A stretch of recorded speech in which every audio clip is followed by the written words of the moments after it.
I mean, this has gone beyond our wildest imaginations. I mean, when you look at the performances, it actually gives credence to the fact that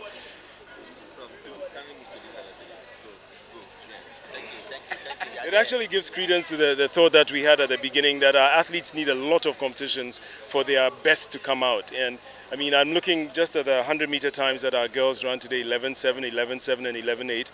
And these aren't girls who have ever been in our top six before. So Beatrice Jarman isn't here, and the other girls have gone to the US. And today, all of a sudden, three new girls have just emerged: Safia Bright, Dorcas Jima, and it's just amazing. Yeah. So for me, this has been worth everything that we done and beyond. Yeah.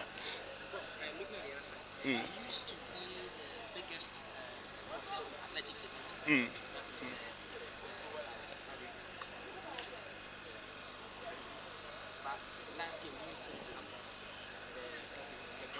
The Grand Prix, yeah.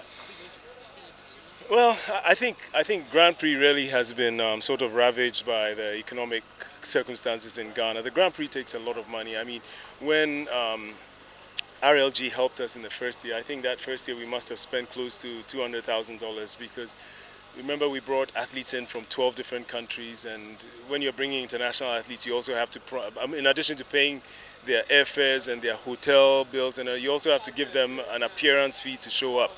And so that kind of money, I think the economy hasn't really been able to sustain.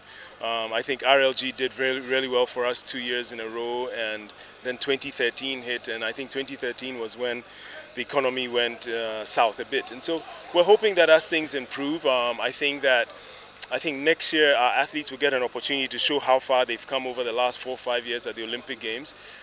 It's very clear we didn't do as well as we should have done at the Commonwealth Games, but I think that by the time we get to the Olympics, the athletes will be a couple of years older, and if they do or when they do well there, I think it'll sort of escalate the interest in the sponsors have in us. And so I look for the Grand Prix hopefully to be able to come back next year.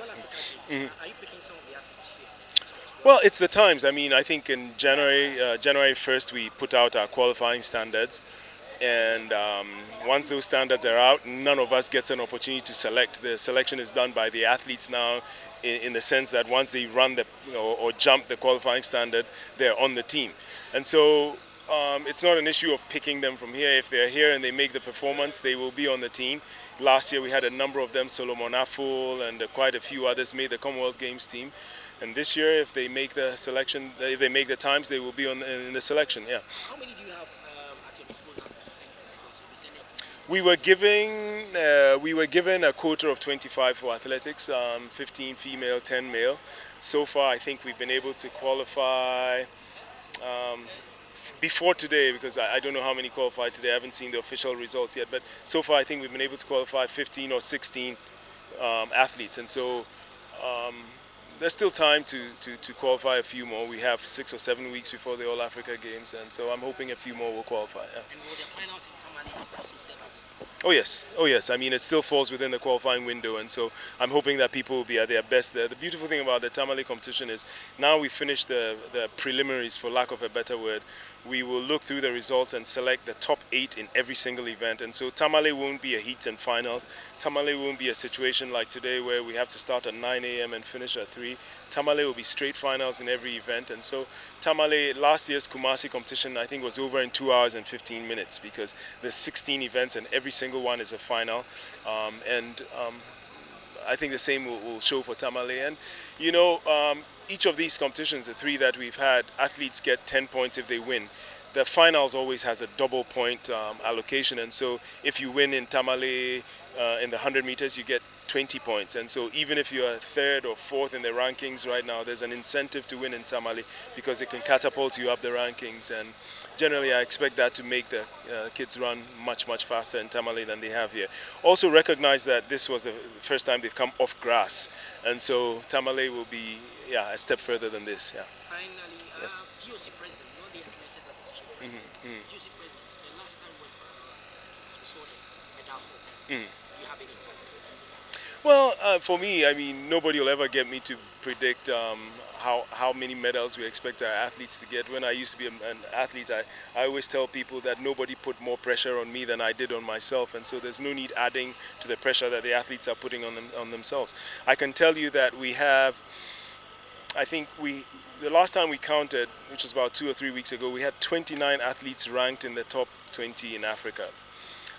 We have 4 of our girls ranked in the top 13 in the 100 meters. We have 3 of our girls in the top 10. So some of my hopes, I won't say expectations, some of my hopes are that this year Nigeria or Ivory Coast shouldn't be able to beat us in the women's 4x1. I mean, if you go by form.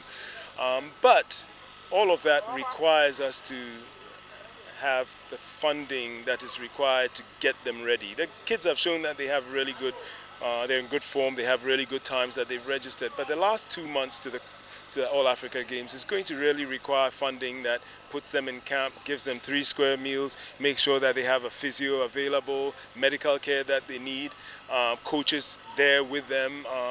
And without that, all the work that's been done could easily just dissipate. And so, I mean, it was really wonderful to hear the Deputy Director General of Sports Authority say that money was going to be released. I think he said next week. I can't wait for next week to come. I mean, athletes need to get money to start getting ready for the All Africa Games. So we'll see. Thank you very much. Thank you, sir. God bless you.